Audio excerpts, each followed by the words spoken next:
बिस्मिल्लाहिर्रहमानिर्रहीम, अस्सलाम वालेकुम। खेलों की खबरों पर तबसरा और तज्जियों से स्कोर के एक और प्रोग्राम के साथ सैयद याह्या हुसैनी आपकी खिदमत में हाजिर है। आईसीसी टी20 वर्ल्ड कप के बाद पाकिस्तान और बांग्लादेश के दरमियान नई शुरुआत के तौर पर 3 वनडे मैचों की सीरीज़ आज से ढाका में शुरू हो रही है। पाकिस्तान ने टी20 वर्ल्ड कप में मायूस कुन कारकर्दगी के बाद स्क्वाड में बड़ी तब्दीलियाँ करते हुए 6 नए खिलाड़ी टीम में शामिल किए, जिनमें ज़्यादातर टॉप ऑर्डर बैटर्स हैं।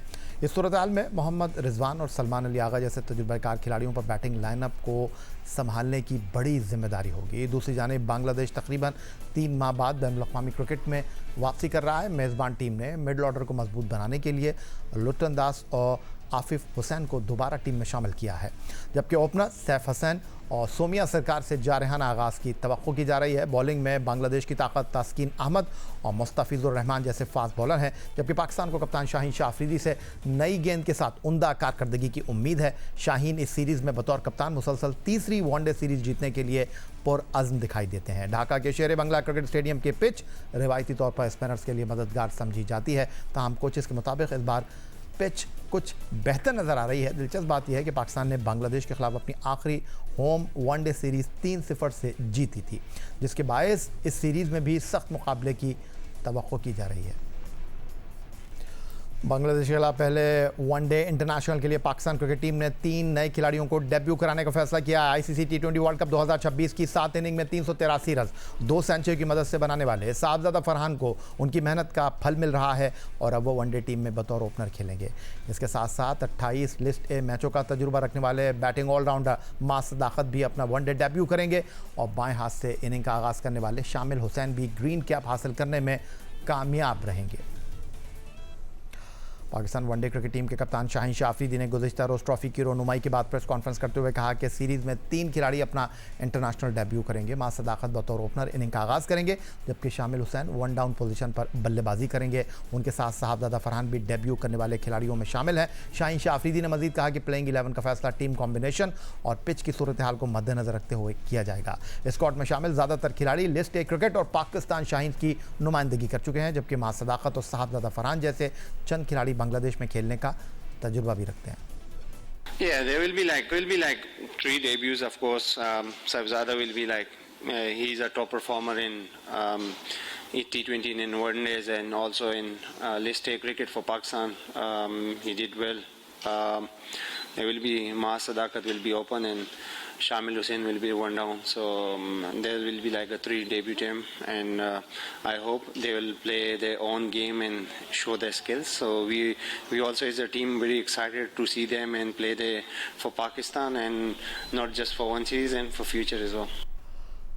आईसीसी टी20 वर्ल्ड कप में नाक़िस कारकर्दगी के बाद सिलेक्शन कमेटी ने 7 खिलाड़ियों को वनडे टीम से ड्रॉप कर दिया है, जिनमें बाबर आजम, साइम अयूब समेत दीगर क्रिकेटर शामिल हैं। ढाका में प्रेस कॉन्फ्रेंस के दौरान भी इन्हीं खिलाड़ियों के ड्रॉप करने की बाज़गश फिर सुनाई दी, जिस पर गुफ्तगू करते हुए पाकिस्तान वनडे टीम के कप्तान शाहीन शाह अफरीदी ने कहा, इस सीरीज़ के लिए किसी खिलाड़ी को ड्रॉप नहीं किया गया, बल्कि टीम मैनेजमेंट नौजवान खिलाड़ियों को मौका देने की ख्वाहिश रखती है। शाहीन शाह अफरीदी का कहना था कि नौजवान खिलाड़ी ही पाकिस्तान क्रिकेट का मुस्तकबिल हैं और टीम इंतज़ामिया आइंदा वर्ल्ड कप को सामने रखते हुए नई टीम तैयार करने की ख्वाहिश रखती है।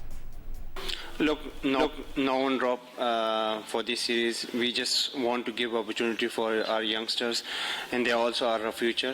So we want to give opportunity against Bangladesh, and I think when the time is come and they also know their role and what's coming in future for World Cup, we just need to we just need to ready our team for the World Cup, and that's the just opportunity for the youngster and go and show their skills.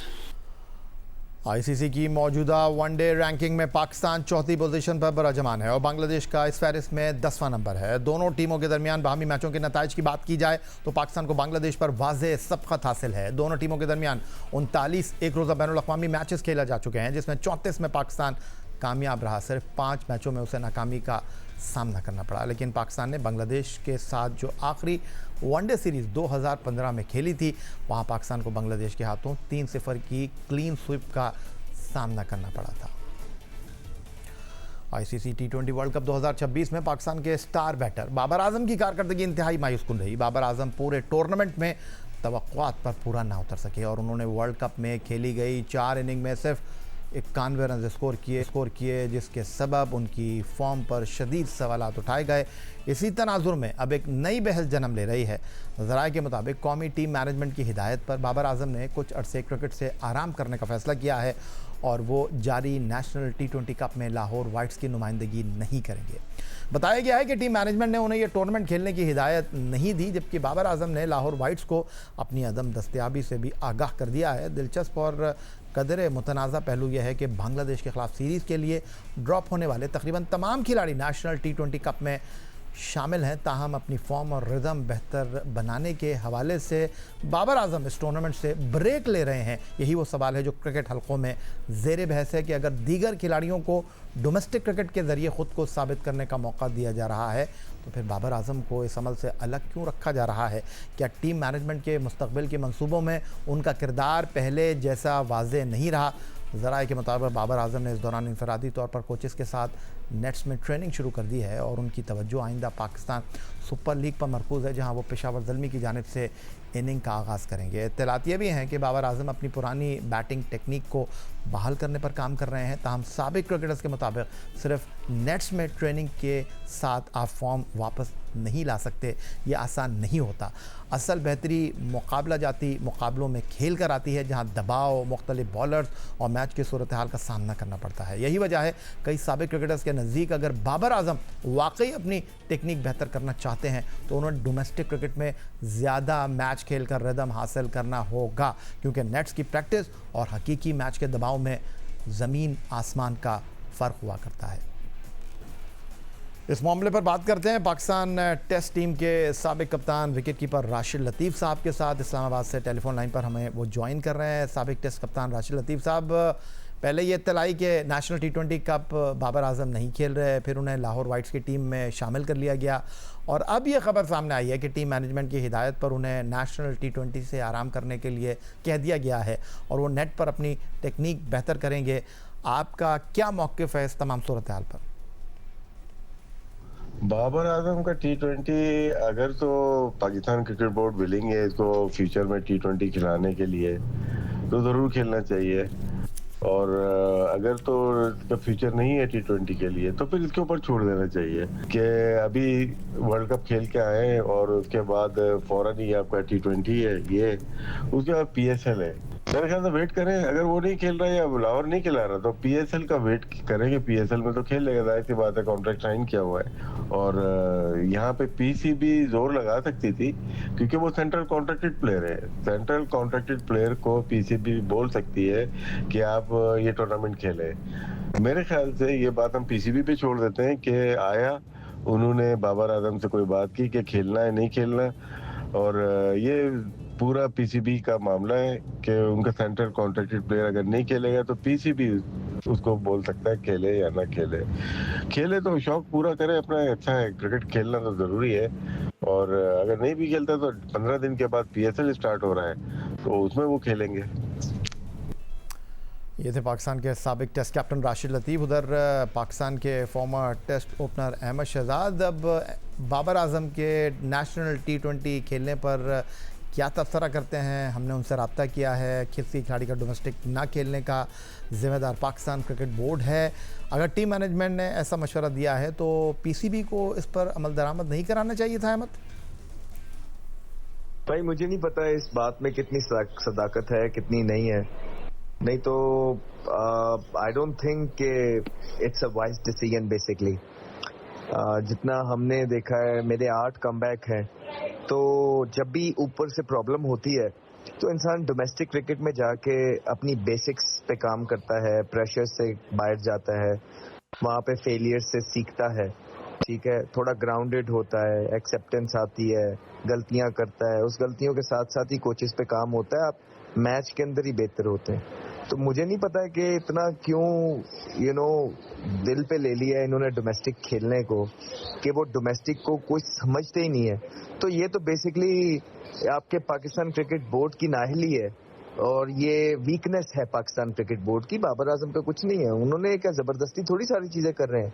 अगर एक बच्चा नहीं मान रहा है तो ये तो पेरेंट बॉडी का काम है ना, क्रिकेट बोर्ड का काम है कि उसको समझाएं डोमेस्टिक की वैल्यू का, लेकिन शायद पाकिस्तान क्रिकेट बोर्ड के जो ऑफिशियल्स हैं वो अपनी डोमेस्टिक को खुद ही डिग्रेड कर रहे हैं और वैल्यू नहीं दे रहे और इस तरह के डिसीजन सुनने में आ रहे हैं। मुझे नहीं पता बात कितनी सच है कितनी नहीं है कि मैनेजमेंट ने उनको आराम का बोला है, लेकिन मेरे ख्याल से ना सिर्फ बाबर आजम के लिए, तमाम प्लेयर्स जो आउट ऑफ फॉर्म होते हैं और इतने लंबे अरसे के लिए होते हैं, उनका एक ही चारा होता है वापस आने का, वो है डोमेस्टिक क्रिकेट। और यहाँ पाकिस्तान क्रिकेट बोर्ड खुद अपनी डोमेस्टिक को जो है ना वो डिग्रेड कर रहा है, उसको वैल्यू नहीं दे रहा। Sad state. बहुत शुक्रिया। अहमद शहजाद हमारे साथ मौजूद थे। और बाबर आजम इमरान खान क्रिकेट स्टेडियम पेशावर में होने वाले डोमेस्टिक T20 टूर्नामेंट में लाहौर की नुमाइंदगी नहीं करेंगे, इस पर राशिद लतीफ़ और अहमद शहजाद की आपने राय सुनी।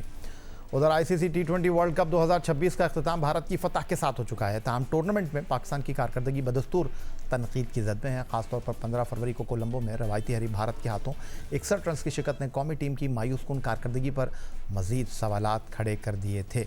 ज़राए का कहना है कि शिकस्त के बाद पाकिस्तान क्रिकेट बोर्ड के अंदर ये तजवीज़ ज़ेर गौर आई थी कि मैच खेलने वाले तमाम खिलाड़ियों पर नाक़िस कारकर्दगी के सबब फ़ीकस 50 लाख रुपए जुर्माना आयद किया जाए। ताहम इंतहाई मोतबर ज़राए का कहना है कि ताहाल इस तजवीज़ पर अमली तौर पर कोई फ़ैसला नहीं किया गया और मामला फ़िलहाल ज़ेर गौर है।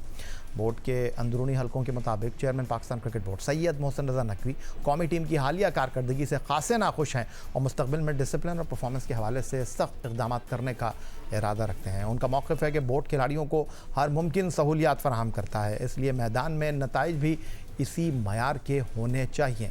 चेयरमैन पाकिस्तान क्रिकेट बोर्ड ने हालिया अरसे में खिलाड़ियों को माली और पेशेवराना मौक़े फराहम करने के लिए कई इक़दाम किए। पाकिस्तान सुपर लीग की तारीख में पहली मरतबा ऑक्शन निज़ाम मुतारिफ़ कराया गया, जिसके नतीजे में कई खिलाड़ियों को करोड़ों रुपए में फ्रेंचाइजीज़ ने ख़रीदा। इसके बावजूद आलमी मुकाबलों में टीम की कारकर्दगी मुसलसल तनज़्ज़ुली का शिकार दिखाई दे रही है, जिसने बोर्ड को अपनी पॉलिसियों पर नज़रसानी पर मजबूर कर दिया है। ज़राए के मुताबिक मुस्तक़बिल में खिलाड़ियों को दी जाने वाली मराहत और माली फ़वाइद को बराह रास्त उनकी कारकर्दगी से मशरूत करने की हिकमत अमली तैयार की जा रही है। यानी उम्दा कारकर्दगी की सूरत में मराहत बरकरार रहेंगी, जबकि मुसलसल ख़राब कारकर्दगी की सूरत में मुआवज़ों और सहूलियात में कमी का इम्कान दिखाई दे रहा है।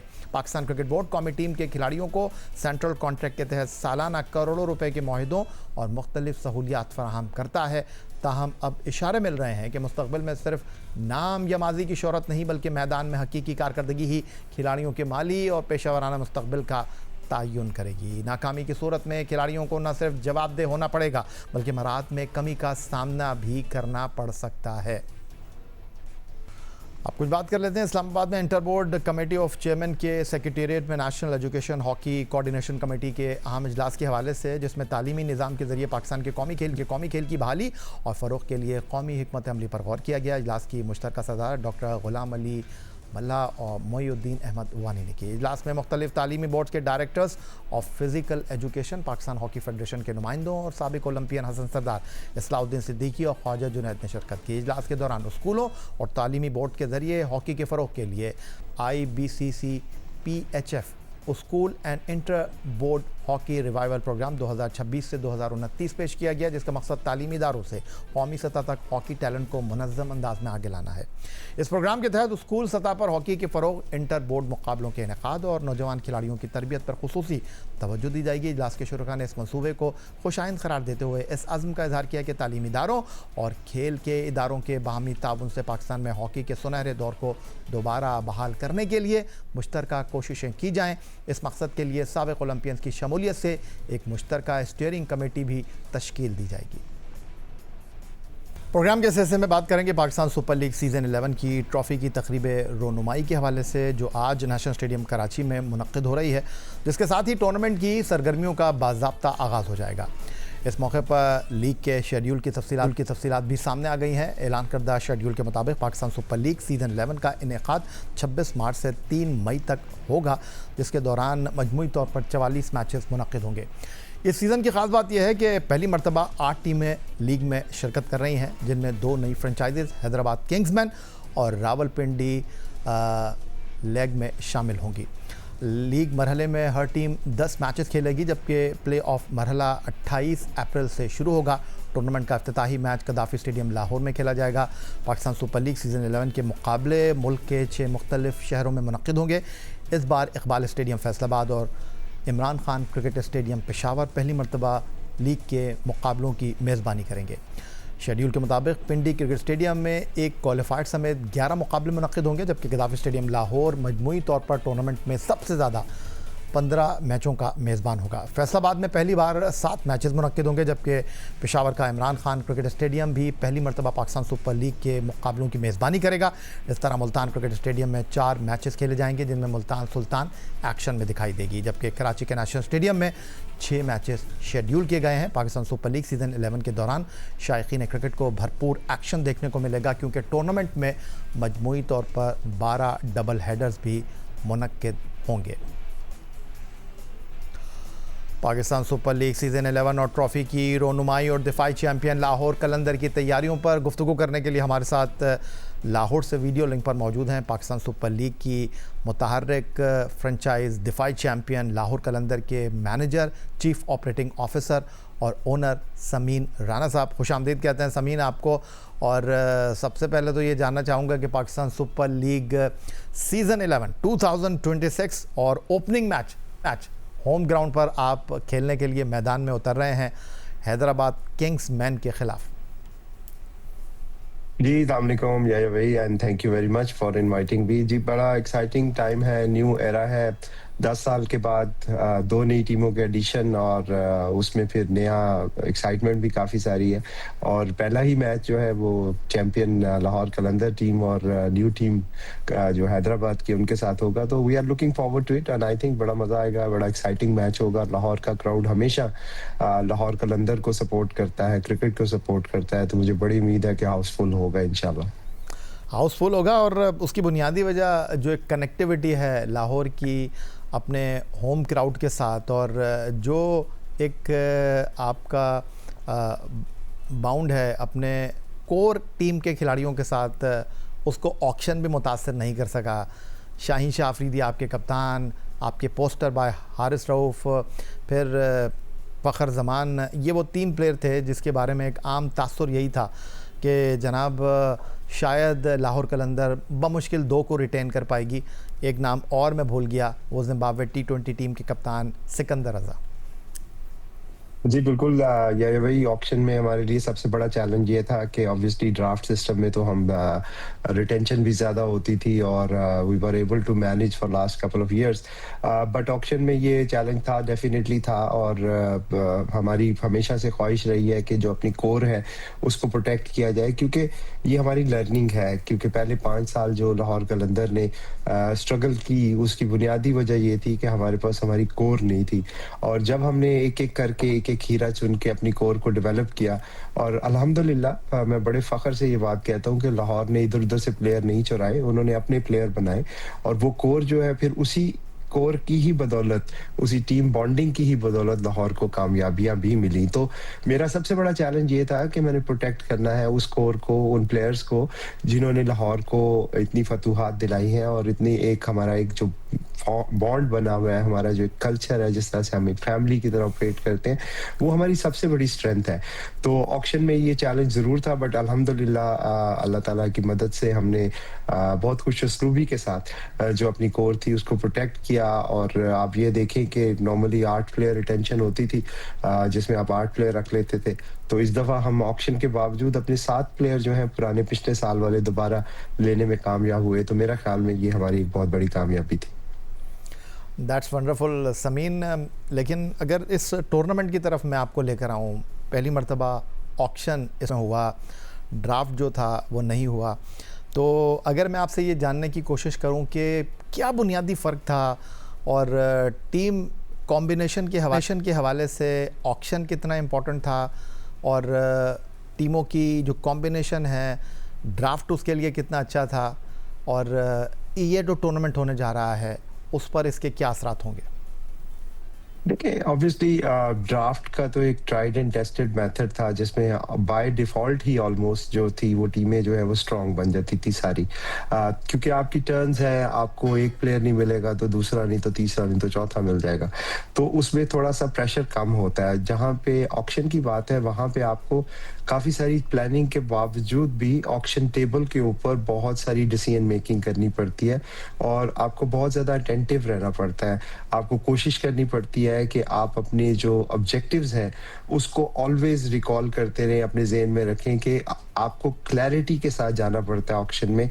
अगर आपको कहीं क्लैरिटी नहीं होगी या आप कहीं पे डाउटफुल होगे तो ऑक्शन में आप डेफिनेटली गलती करोगे, क्योंकि देखिए जो नंबर आ रहे होते हैं, जो प्लेयर्स आ रहे होते हैं, उसका सीक्वेंस जो होता है वो ऐसा होता है कि जहाँ पे आपको उसी वक्त right then and there decision लेना है। फॉर एग्जांपल एक प्लेयर ऐसा है जिसको आप सोच रहे हैं कि मैं शायद रखूं शायद ना रखूं, और अब उसका नंबर आ गया, अब वहां पे आपके पास ये चॉइस है कि आपको उसी वक्त फैसला करना है।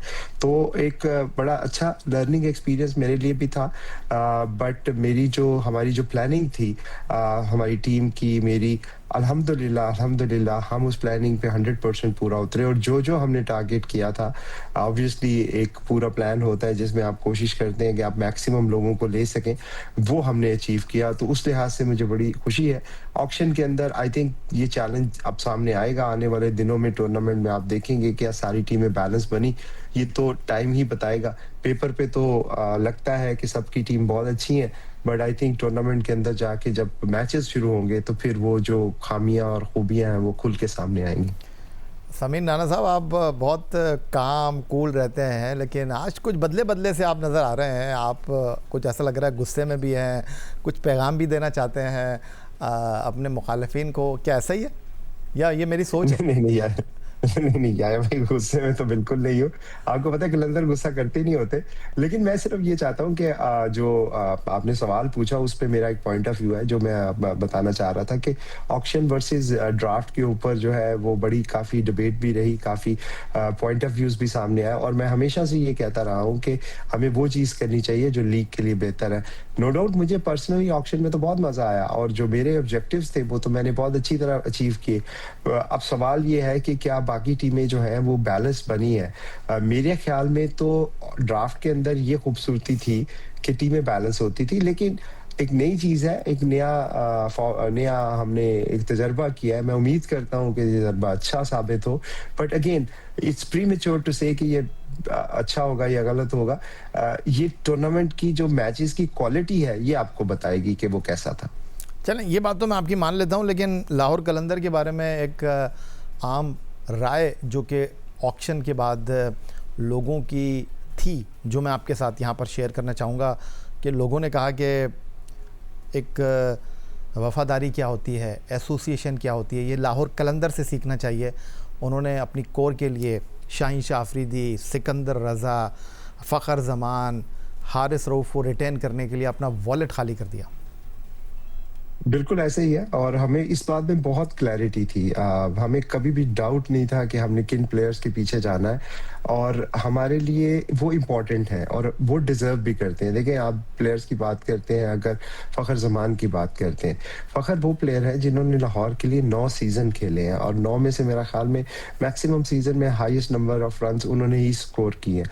जितनी भी लाहौर को कामयाबियां मिली, 3 ट्रॉफीज जो मिली, उसमें फ़खर के बगैर तो वो कामयाबियां तकरीबन नामुकम्मल है। तो इसलिए एक बड़ा क्लैरिटी के साथ प्लान था और जिस तरह के फ़खर प्लेयर हैं, जब हम आप देखें यार भाई, जब हम ऑक्शन की प्लानिंग कर रहे थे तो मैंने ये नहीं किया था कि जज्बात की रो में बैठ के तो बस मैं सिर्फ वो नाम सेलेक्ट करूं जिनके साथ मैंने काम किया। हमने हर प्लेयर को ड्रॉप करके उसके अल्टरनेटिव क्रिएट करके उसके ऊपर टीमें बना के देखा। लेकिन मैं आपको सच्ची बात बताऊं कि फ़खर ज़मान जैसा प्लेयर पूरे ऑक्शन में कोई नहीं था, चाहे लोकल चाहे फॉरेन की बात करें। जो क्वालिटी जो खुसूसियत फ़खर ज़मान की है वो पाकिस्तान क्या दुनिया में किसी मुल्क में वो उस तरह उनकी तरह का बैट्समैन, तो उसमें बहुत क्लैरिटी। इसी तरह हारिस रऊफ जो मिडिल ओवर्स में लाहौर कलंदर के लिए उनकी परफॉर्मेंसेज हैं, लोग अक्सर उनको जज करते हैं कि जी उन्होंने इतनी इकोनॉमी के साथ स्कोर कर लिया, दे दिया, ये कर दिया, वो कर दिया, बट आप ये देखें कि middle over most crucial overs होते हैं किसी भी T20 गेम के अंदर, और उसमें जो हारिस रऊफ की परफॉर्मेंसेज है वो शायद 1 या 2 विकेट स्टैट में नजर नहीं आएंगी आपको, लेकिन उसका जब इम्पैक्ट देखेंगे, क्योंकि मैं तो टीम के साथ 10 साल से हूँ और हर मैच में बैठा देख ही रहा होता हूँ, एनालाइज भी कर रहा होता हूँ, उसके बाद भी करता हूँ, तो हमें बड़ी क्लैरिटी के साथ पता है कि हारिस रऊफ जो है इस टीम में क्या वैल्यू एडिशन करते हैं। तो ये दोनों पिक्स जो थी हमारे लिए बहुत क्रिटिकल थी और इसके लिए वाकई हम अपना पूरा पर्स भी खाली करने को तैयार थे। अच्छा ज़मीन, अगर टीम कॉम्बिनेशन की बात करूं, ये तो आपने बिल्कुल ठीक कहा कि जब टूर्नामेंट के ऑफ होने जाएगा, मैदान में टीमें उतरेंगी, तब कौन कितने पानी में है इस बात का अंदाज़ा तो परफॉर्मेंस ही देगी। लेकिन एक सवाल जो मैं आपके सामने रखना चाहता हूं वो ये कि अगर आपकी मैं लाइनअप को देखूं तो आपके पास फ़खर ज़मान है, मोहम्मद नईम है, अब्दुल्ला शफीक हैं, उसके साथ हुसैन तलत आपके पास हैं, सिकंदर रज़ा आपके पास हैं। बॉलिंग की तरफ अगर मैं आता हूं तो हारिस रऊफ और शाहीन शाह अफरीदी के साथ आपने बांग्लादेश के मुस्तफ़िज़ुर रहमान का इंतखाब किया है डायरेक्ट साइनिंग में। तो जब इतनी तगड़ी आपकी बॉलिंग लाइनअप थी तो एक बॉलर की तरफ, वो भी फास्ट बॉलर की तरफ जाने की कोई ख़ास वजह? देखिए, ऑब्वियसली जब आप टीमों का कॉम्बिनेशन बना रहे होते हैं तो उसमें क्रिटिकल एलिमेंट होता है इमर्जिंग। हमने हमेशा लाहौर कलंदर ने इमर्जिंग फास्ट बॉलर्स खिलाए थे, with the exception of last season जहां पे हमने नईम को एज एन इमर्जिंग बैटर खिलाया था। इस दफ़ा ऑब्वियसली हमारे पास इमर्जिंग बैटर में उस तरह की चॉइसेस अवेलेबल नहीं थी जिस तरह की नईम की चॉइस हमारे पास लास्ट ईयर थी। तो हमने ये फैसला किया कि हम इमर्जिंग में बॉलर के ऊपर जाएंगे, और उबैद शाह जैसी क्वालिटी का बॉलर अगर आपको इमर्जिंग में मिल जाए तो मैं समझता हूँ कि ये किसी भी टीम के लिए खुशकिस्मती की बात है। क्योंकि पिछला सीजन अगर आप देखें तो जितने भी टीम के मैचेस हुए थे उसमें जो मोस्ट इम्प्रेसिव बॉलर थे वो उबैद शाह ही थे। क्योंकि जब हमारे उनके साथ मैच होते थे तो मुझे याद है कि हम प्लान करते थे तो Ubaid was always a threat. Even player of Mitchell calibres जो है उसको भी उन्होंने तंग किया। उनके जो स्लोअर वंस हैं, उनके जो बाउंसर्स हैं, जो उनकी इमैक्युलेट लाइन एंड लेंथ है, अभी भी आप देखिए नेशनल टी20 में भी उनकी बहुत जबरदस्त परफॉर्मेंस जा रही है। तो एक टीम कॉम्बिनेशन में उस जैसी क्वालिटी का बॉलर आपको मिलना जो है वो एक हमारे लिए एक बहुत बड़ा प्लस था।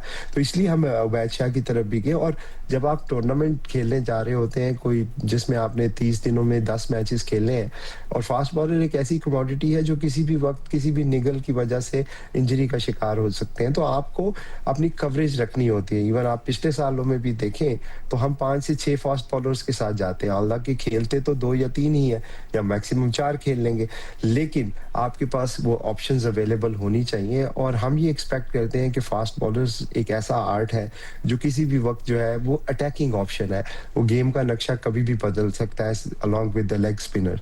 तो उसी कॉम्बिनेशन को देखते हुए हमने उबैद की तरफ गए, क्योंकि उस क्वालिटी का बॉलर अगेन पूरे ड्राफ्ट में एज एन इमर्जिंग अवेलेबल नहीं था।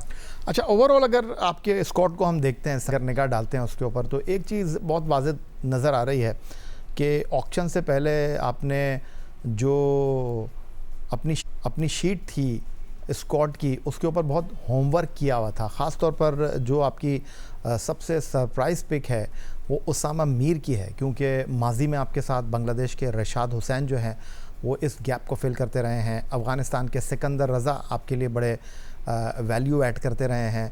तो क्या आपको लगता था कि एक लेग स्पिनर ही कलंदर जो है वो मिस कर रही है, इसलिए आप उसामा मीर की तरफ गए? बिल्कुल, यही भाई, किसी भी आप टीम को उठा के देखें T20 के अंदर फॉर्मेट में leg spinner is always an attacking option. और आपको हम लोग कलंदर में कोशिश ये करते हैं कि हम अग्रेसिव स्टाइल ऑफ क्रिकेट खेलें, specially when it comes to bowling. अगर हम 150 या 160 भी रन करते हैं, 140 भी करते हैं, तो हमारा हमेशा से बिलीव होता है कि हम दूसरी टीम को इससे कम पे आउट करें। हम रन बचाने की बजाय विकेटें लेने पर ज्यादा बिलीव करते हैं। उस कॉन्टेक्स्ट में लेग स्पिनर जो है एक आपकी बहुत अटैकिंग ऑप्शन है। हमारे बहुत सारे सालों में हमें राशिद खान जैसी क्वालिटी अवेलेबल रही, फिर उसके बाद रिशद हुसैन जो लास्ट सीजन हमारे साथ मिले और उन्होंने बहुत अच्छा परफॉर्म किया। मुझे याद है जब रिशद को पिक किया था तो बहुत सारे लोग सरप्राइज भी हुए थे, लेकिन इस दफा मुझे अंदाजा था कि चूंकि रिशद की परफॉर्मेंस पिछले साल अच्छी रही थी और ऑप्शन में हर टीम के पास ऑप्शन है कि वो बिड कर सके, तो मुझे अंदाजा था कि मैंने बजट भी मैनेज करना है और देखना भी है कि कौन सा प्लेयर आ सकता है। तो दूसरा उसमें फिर एक और एंगल भी आप देखते हैं कि अगर आपने मुस्तफीज एक फॉरेन बॉलर ले लिया है तो अब आपके पास फॉरेन प्लेयर्स तो 4 ही खेलने हैं, अगर आप 2 बॉलर खिलाएंगे तो बैटिंग में आप कहीं ना कहीं कंप्रोमाइज करेंगे। तो मेरे लिए आइडियल सिनेरियो था कि अगर मुझे उसामा मीर जो है वो लेग स्पिन ऑप्शन पाकिस्तान में इस वक्त मेरा ख्याल में सबसे बेस्ट ऑप्शन है वो मिल जाए। तो सच्ची बात बताऊं, मैं I consider my self lucky कि उस पे कराची ने बिडिंग बहुत ज्यादा नहीं की, क्योंकि मैं तो इससे ज्यादा बजट लेके बैठा हुआ था उसामा के लिए और मैं एक्सपेक्ट कर रहा था कि उसामा मुझे शायद ना मिले और उसका बैकअप भी खैर तैयार था, लेकिन लकीली कराची ने उसके बाद बिड नहीं किया लाहौर के लिए। लक थी कि हमें वो उसामा उस प्राइस पे मिल गए। So I am very happy to have Usama, और वो एक ऐसी ऑप्शन है जो कि अगेन अटैकिंग माइंडसेट को रिप्रेजेंट करती है बॉलिंग में। अच्छा समीर राणा साहब, ये तो पाकिस्तान सुपर लीग के हवाले से, ऑक्शन के हवाले से हमने बातें कर ली, और अब आपकी मौजूदगी का मैं थोड़ा फ़ायदा उठाना चाहूँगा, क्योंकि पाकिस्तान सुपर लीग में आपने कुछ ऐसी चीज़ें की हैं, ख़ास तौर पर आप टीम के कोच की हैसियत से भी अब खिदमत अंजाम देते हुए दिखाई दे रहे हैं, और मैनेजर की हैसियत से तो हमने आपको देखा ही, टीम किस तरह बनाते हैं वो तो हमने देखा ही, और उसके बाद पहले 6 साल में कलंदर बिल्कुल कहीं दिखाई नहीं दी, और आखिरी 4 साल में लाहौर कलंदर जो है वो 3 बार चैम्पियन बनी। तो मुझे ये बताइए, ये जो आप टीम के डग आउट में तो नहीं आते, ड्रेसिंग रूम में ही बैठते हैं, लेकिन जिस तरह आप अपने कोचिंग स्टाफ को मैनेज करते हैं, और लास्ट सीज़न में तो आपका कोई कोच ही नहीं था, आप ही ये जिम्मेदारी अदा कर रहे थे, तो क्या आप समझते हैं कि वाकई कोच की ज़रूरत नहीं होती?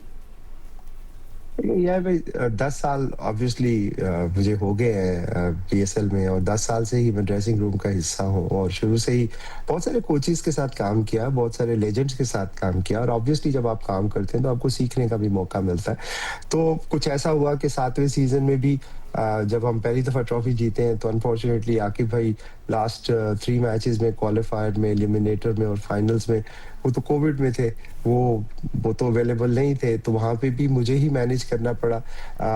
और पिछले साल अगेन वॉर की वजह से जो हमारे हेड कोच थे वो नहीं थे, तो लास्ट 4-5 गेम्स में मुझे ही मैनेज करना पड़ा। लेकिन it's not about me only, मेरे साथ पूरी टीम होती है, जिस तरह रियाज भाई हैं, अमजद हैं, काशिफ हैं, सिद्दीक हैं, ये 4 हमारे ऐसे कोचेज हैं जो कि डोमेस्टिक लेवल पे काफी काम कर चुके हैं और सारा साल हमारे साथ एंगेज होते हैं हाई परफॉर्मेंस सेंटर में।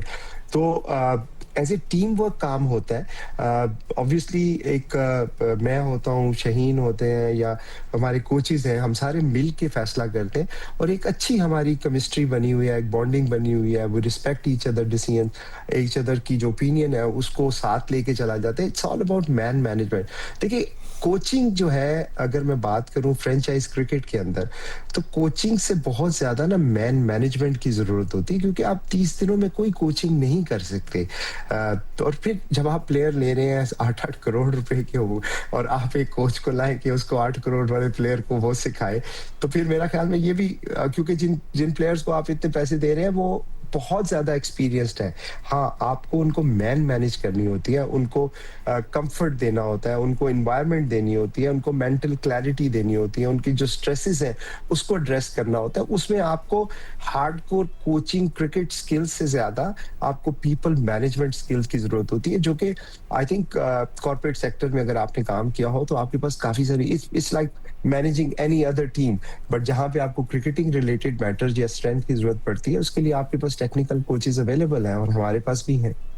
अच्छा समीर राणा साहब, एक बहुत ही अहम सवाल, और ये गुफ्तगू जो है वो हमारे तज्ज़ियाकार, क्रिकेट एक्सपर्ट अमूमन हमें करते हुए दिखाई देते हैं। वो ये कहते हैं कि जी ये जो पाकिस्तान सुपर लीग है, ये पाकिस्तान क्रिकेट के लिए बहुत अहम तो है, लेकिन जो पाकिस्तान सुपर लीग की फ्रेंचाइजीज़ हैं वो पाकिस्तान क्रिकेट बोर्ड में मुदाखलत कर रही हैं। वो चाहती हैं कि उनके ज़्यादा से ज़्यादा खिलाड़ी जो हैं वो पाकिस्तान को रिप्रेजेंट करें, और इससे पाकिस्तान क्रिकेट जो है वो एक बिगाड़ की तरफ जा रही है। ये पाकिस्तान सुपर लीग जो है, पाकिस्तान क्रिकेट की जो बैनुल अक़वामी सतह पर परफॉर्मेंस में डिक्लाइन है, उसकी एक बुनियादी वजह ये फ्रेंचाइजीज़ भी हैं जो कि अपना असर व रसूख इस्तेमाल करती हैं। क्या ये बात ठीक है? नहीं, मैं भी ये बात सुनता रहता हूँ, और अफसोस होता है ऐसी बातें सुन के, क्योंकि इसमें बिल्कुल कोई हकीकत नहीं सिर्फ है। यही बातें सुन के अफसोस होता है, और बहुत सी बातें भी सुन के अफसोस होता है। नहीं काफी सारे रवैये देख के भी अफसोस होता है, कैसे काफी सारे लोगों को जब टेबल के इस तरफ बैठे होते हैं उस वक्त क्या बातें करते हैं, और जब टेबल के उस तरफ बैठ जाते हैं तो क्या बातें करते हैं, वो भी सुन के अफसोस होता है, क्योंकि इनमें बहुत सारे ऐसे हैं जो कि फ्रेंचाइज क्रिकेट खेल के ही अभी टीवी पे ताजा ताजा बैठे हैं। और मैं समझता हूँ कि अगर प्रॉब्लम को आप सही आइडेंटिफाई नहीं करेंगे तो सोल्यूशन भी आपको कभी नहीं मिलेगा। ये आजकल बज़वर्ड हो गया कि हमें ना कॉन्स्पिरेसी थ्योरीज की आदत है शायद, कि जी फ्रेंचाइज ने ये कर दिया। फ्रेंचाइज के पास अगर इतनी पावर हो तो सर वो अपना सबसे पहले तो फाइनेंशियल मॉडल ठीक करे। अगर फ्रेंचाइज इतनी ही पावरफुल है कि वो टीम की सिलेक्शनें करवा सकती है, तो हमारी तो हर वक्त बोर्ड के साथ मसला रहता है कि यार हमारी इन चीजों पे हमें अकोमोडेट कर दें, इन चीजों पे। तो ऐसी बात बिल्कुल हरगिज नहीं है कि फ्रेंचाइज का।